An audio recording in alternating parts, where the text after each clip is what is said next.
Cost to renovate Avoca Center is significant. You can see here by far mechanical, electrical, and plumbing are our largest costs, about $3.6 million. Replacing the roof, about $272,000. Replacing ceilings, doors, and the entrance ramp, about $343,000. Abating asbestos and replacing flooring, $306,000. Renovating washrooms after all the pipes have been replaced, another $145,000. We add on 20% for contractor costs, which cover their overhead and profit, general conditions, and contingencies. We add on 20% more for professional fees for our architects, our engineers, our consultants, and a contingency. We think we would need to sell bonds, so we would have the cost of the bonds plus interest. Another concern is that we also have a lot of similar needs at Avoca West and Marie Murphy, and we've identified those needs at costing at about $6 million, plus their own HVAC needs in the near future.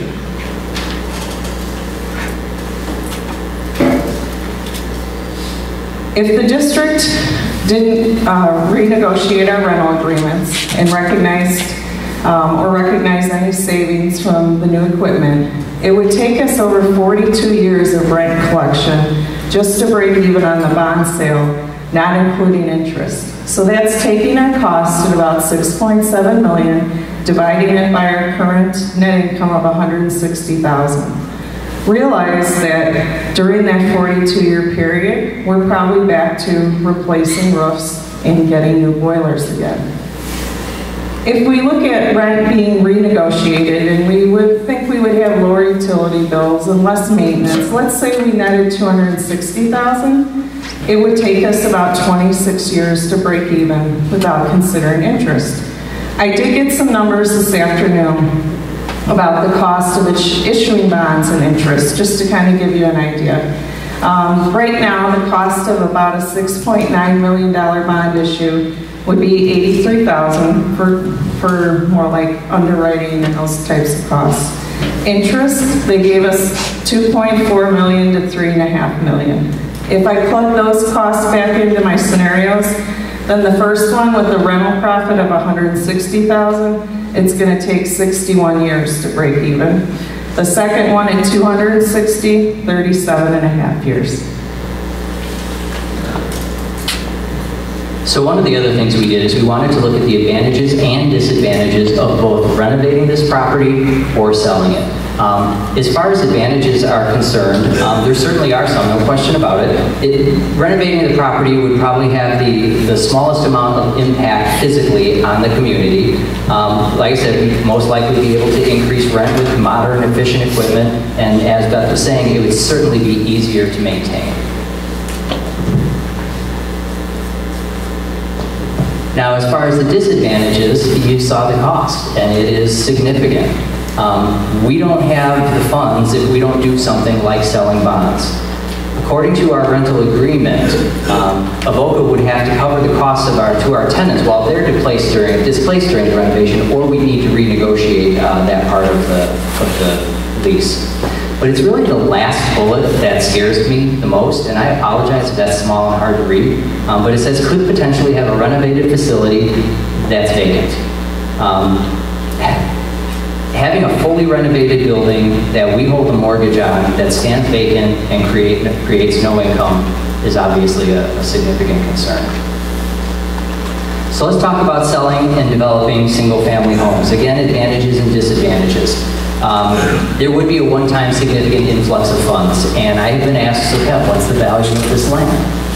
We did have an appraiser come out about 2 years ago and gave us in 2014 dollars, gave us an amount that she felt that the land would sell for. And we're playing that number kind of close to our vest only from the standpoint of if we do go to sell, we have to go out to bid, okay? But I'm very comfortable in saying that it's several $1 million as is. Now, we also talk about an increase in property taxes, and Beth and I looked at that, and we actually think that's a very conservative number. Now, that $120,000 of property taxes just from the land that is on this site is just Avoca's take of that. Obviously, property taxes also go to the village and the park district as well as New Trier High School. A key piece that I really do think is essential for us is if we do choose to sell for single-family home development, we have control of how the property is developed. It provides a more predictable future for the people of this community. Now, there are disadvantages. It would be a change in the neighborhood, and it would certainly, change is hard.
As far as property taxes, we think either of those scenarios would generate about $120,000. If we don't place any restrictions and just sell it outright, we could lose control of how the land would be used. New owners could eventually sell it to something less desirable in that long RA zoning list that Dr. Yao read. Could be wind turbines, could be cell towers, we don't know. This is a residential neighborhood.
And that is something we thought about. But the cost to raise the building is almost $500,000, and loss of rental and no property tax doesn't do us any good financially. We consider, what if we sold it to a municipality? Well, yes, we get the one-time influx of money, but again, no property tax. We also lose control regarding resale. Like Beth was saying, if we sell it to anybody else for another purpose other than single-family homes, we take a chance on how that owner may resell the property.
examples would you, or do we have to, for example, take that kind of those funds and prepay loans we already have? Or my idea, for example, would be maybe to put the net proceeds into a reserve or a fund that the school district could draw upon for capital improvements as a way, as opposed to trying to think about taxpayers here. Exactly. And what we do is we have a facilities plan right now, and as Beth was mentioning earlier, what is the price tag on the Avoca West Marie Murphy facility? It's also about $6 million without really considering some of our own HVAC needs that we're going to have in the future. So I would definitely see some of that money being put back into the two buildings. But again, there are options available for the money. It is not earmarked for any one thing in particular, or we don't have to pay off certain loans or debts or things like that ahead of time. Thank you. Yes? Could you talk a little bit more about how the school district will be able to control what a developer would do with the property? Are you going to do that by recording restrictions against the land? Is it through being part of the village's approval process? How are you going to do that? Thank you. So the question is, how are we going to be able to control how a developer develops the land? We are able to put restrictions on the sale of the property. We could say that only X number of lots can go here. We could put a range of the number of lots. Our lawyer here, Howard Betts, who conveniently has a microphone.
Carrie is shaking her head no as far as another road.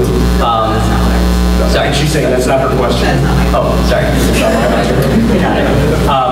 Thank you for clarifying that. As far as another road, John, could you maybe speak to that? Yeah, if you're going to subdivide the property, you need to have at least a 60-foot right-of-way for the road, and the cul-de-sac needs to be at least a 60-foot radius. The roadway width, the actual roadway width, I believe is 27 feet, but the right-of-way needs to be 60 feet. So just a quick look at the property. I don't know how the number of lots were estimated, but it seems to be fairly accurate. When you take out a cul-de-sac with 60-foot radius and for the right-of-way and the road with 60-foot wide, approximately between 12 and 15 lots, minimum of 10,000 square feet. The answer is Some sort of access. I mean, a developer in the school district could request permission to do a right-of-way or a roadway that's narrower. The village has had instances where we've been sued over that, with one gained the right-of-way in the street width that our subdivision code requires. Thank you. Yes. Kevin, you talk a lot about the loss of rent if we just knock the building down, or not loss of rent, property tax. Can you speak to what number you predict that would be?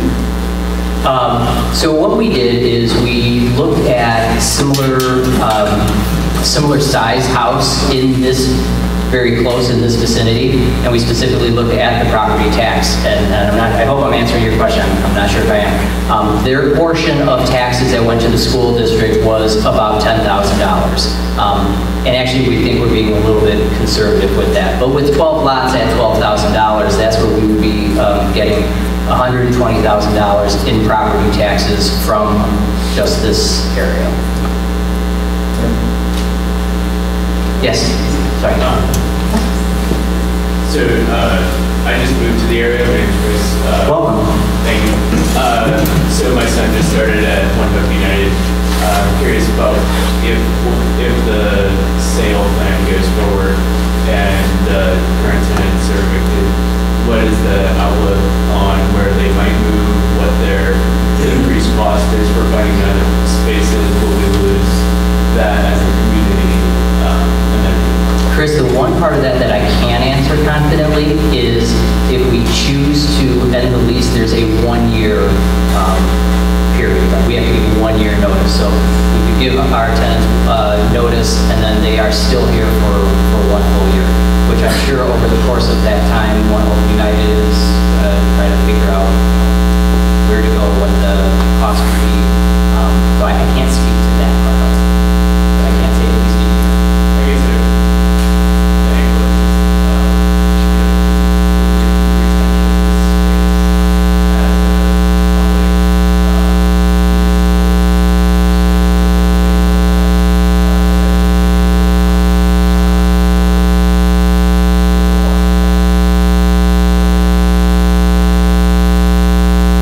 As far as what is the impact of not having a One Hope United?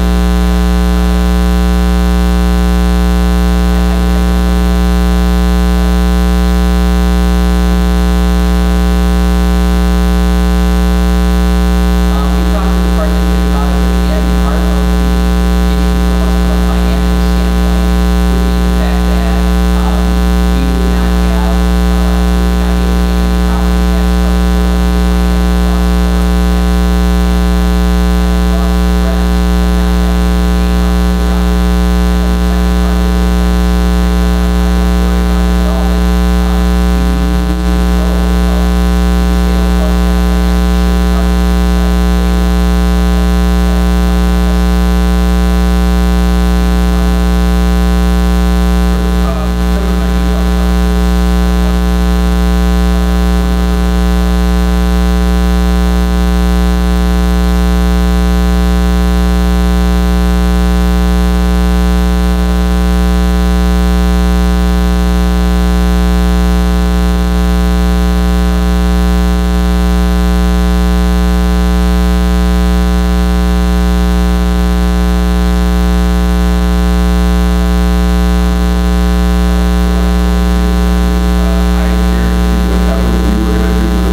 or what homes are going to generate, because it would have been some sort of field house, athletic facility, fitness center, indoor pool, something like that that the community doesn't have right now, that we would have programmed, and would be going pretty busy all day on the weekends, at night after school, and in the summer.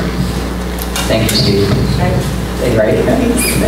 Hi, I have 2 questions, I guess, built into one. So I find it incredibly that we could actually put legitimate restrictions on properties that would hold up in the courts, because it's my understanding that Illinois really just favors such things. And even if the first-time buyer wanted to do that, if a home, a developer did that, there's nothing stopping the developer from legally turning around and selling it to AT&T, which is already done before.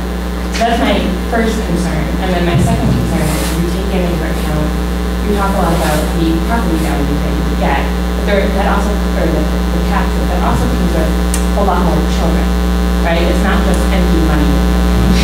So we're taking that, we're taking both of those. Actually, we have, and we were thinking about the fact that if we have 12 houses and we average 1.5 student per house, we're looking at about 18 more children. So yes, we did take that into consideration. Again, as far as, I'm not a lawyer and I'm not a property developer, so. If you assume that you're not going to get single-family homes, do you still consider it something? My assumption sell it, we're going to get single-family homes. And here's kind of why I say this too. No, and there's reasons for this.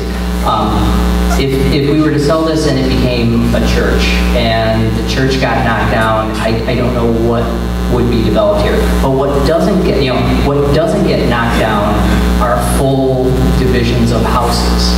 And so our goal really would be to have single-family houses built here on this property. And I would be exceptionally surprised if anybody came along and said, and I want to purchase this whole land, I'm going to knock all these houses down and put something else there. So like I said, we really are truly trying to consider what is in the best interest of the community.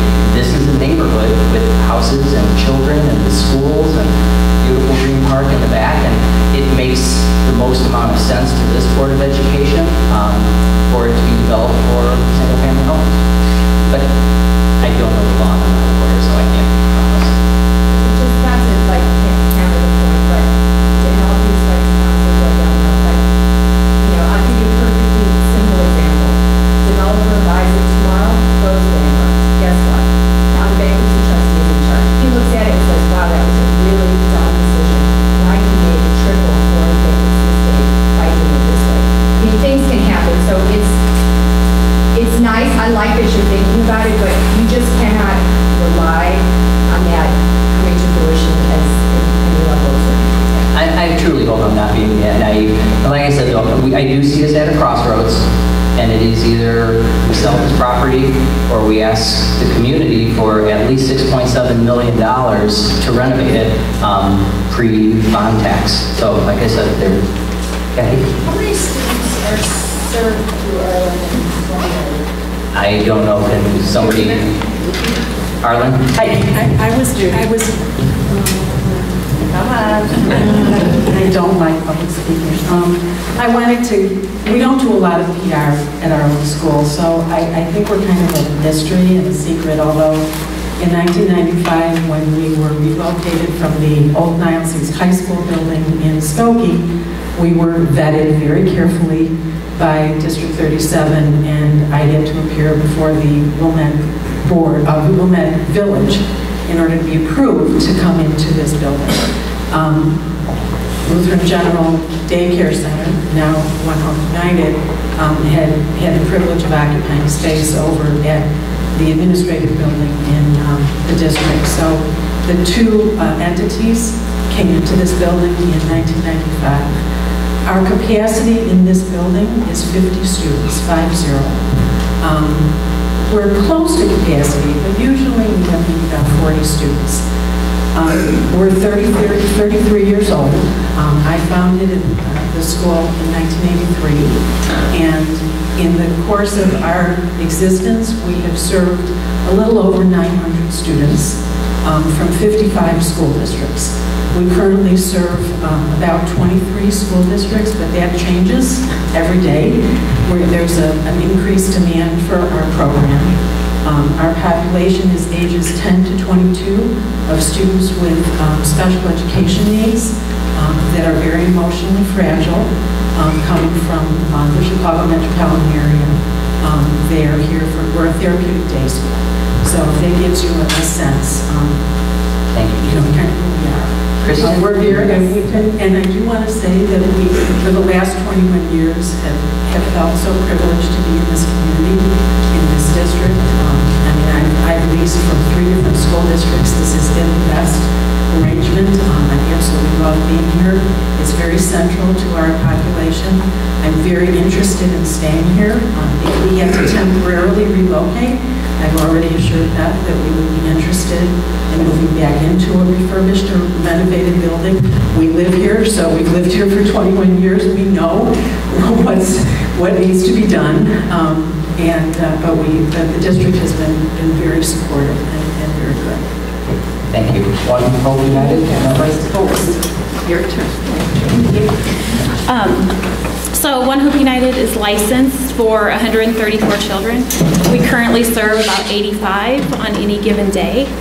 And I think the most important thing to remember is we are the only place in Wilmette that services infants and toddlers.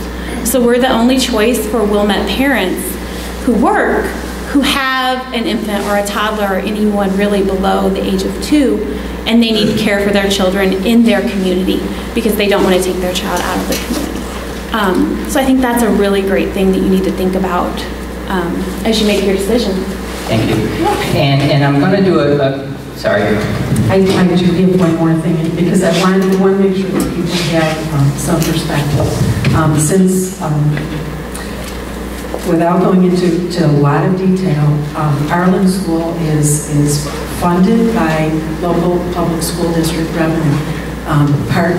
This district and the other feeder schools from New Trier have availed themselves of our services, but our tuition rate comes from public school districts, and districts get partial reimbursement from the state with federal flow-through dollars. When a school like ours, and I have done this over time, several times, when a school like ours is confronted with increased expenditures, such as for building renovations, capital improvements, or whatever, or any kind of emergency, there is an appeal process where I go down to Springfield and I appeal to the Illinois Purchase Care Review Board, which sets rates for purchase care facilities like ours, and we get increases to our tuition based on those increased costs. So in anticipation of what you're saying about, we haven't talked about increased rent, but if that comes to be, that's the vehicle which I would then do. I would then immediately go down to Springfield, request a rate based on the statistics that were provided to me to be able to support, get increased revenue to support an increased tuition. So that shouldn't it doesn't intimidate me to hear that, so I just wanted you to know. Thank you, Judy. In the interest of time, I'm going to stick around here and I'm going to continue to answer questions, but I know we do want to take a tour, and I know some of you guys want to get to the Cubs game, but I'm going to let Beth and Andy lead out on our tour, and so you can kind of have a first-hand look at the facilities, at some of the areas that we're going to be making improvements on. But like I said, I'm going to go ahead and I will stick around here and continue to answer questions. And I'll go down in case people need to use bathrooms. Okay. Thank you, Judy. Judy's going to unlock the doors down to Arlen. Yes? I don't understand your drawing. The right hand is part of the building. Let me bring it up on the screen? Sure. I'm sorry, I can't wait. That's okay. There it is.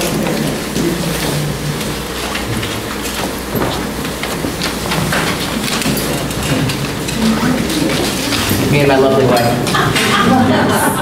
So I'll figure out how to make this play in a second. All right. So, according to your drawing, the right hand, the right side of the red line goes on the property of the on Virginia Lake. Here's what I did. Just to be perfectly honest with you, I went to the Cook County Tax Assessor's site, and those are their lines.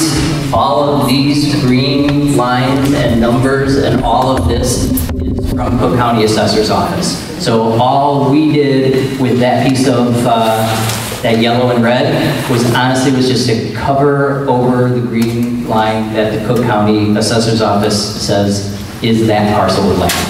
It doesn't look that way on the picture. I apologize if it doesn't look that way on the picture. I mean, we do the best we can. All I'm saying is, if you want, and I believe, I'm trying to remember, there's a website where you can go to, and I'm trying to remember the name of it. It's just not coming to me. Susie, do you know the name of the website where we get these? There's a website where you can go and you can actually find the tax parcels, and it'll show you the exact lines as they're laid out. So this is not completely accurate. That's up to the, honestly, I downloaded it from the Cook County website. Yeah, but look at that. That's probably, here's probably the It's just what you were talking about. You need to look at the survey. The survey is 180 or 190,000 square feet. That's the size of the property. Whether that line is exact, the county maintains it. I think if you put in Cook County GIS, I think it's Map Viewer. You'll be able to go in. Thank you. And it'll give you information on size of properties based on the PIN number. Some properties are multiple PIN numbers, so you have to take that into consideration. But if something would come into the village, there's going to be a plat of survey that we would need to receive, and we would go off of that plat of survey when they come in with if they do decide to come in with a subdivision of that property, it would have to be in line with the plat of survey of the property. And just so you know, we do have title of the land, but yes, we would get a survey of the exact measurements before we could do sale. And we could confirm that with surveys we have of Virginia Lane on file too. Thank you. Other questions? Yes, sir. Looks like you guys have put together a timeline sometime in the middle of the summer about what you were going to do with the sale. It looks like you're not doing an environmental impact study until the springtime, which was about the same time you're planning to approve the sale. I think one of the bigger concerns about what's going to happen and how this is going to work is 12 houses on here, what happens with the fact that if you go out and take a right on Ramona over there, there's a lake right there. We have water on our side. John, what can you tell me in regards to a developer and their responsibilities in regards to water? Sure. The village produced something. We've actually only had one subdivision recently, and that was Wilmette Circle. The engineering department required a lot more when it comes to best management practices of stormwater on that property, and there's actually easements to the rear of those properties, and I don't want to say they're rain gardens, but there are easements to the rear of the property, I think maybe bioswales, to help that property to more effectively handle the water. I don't know a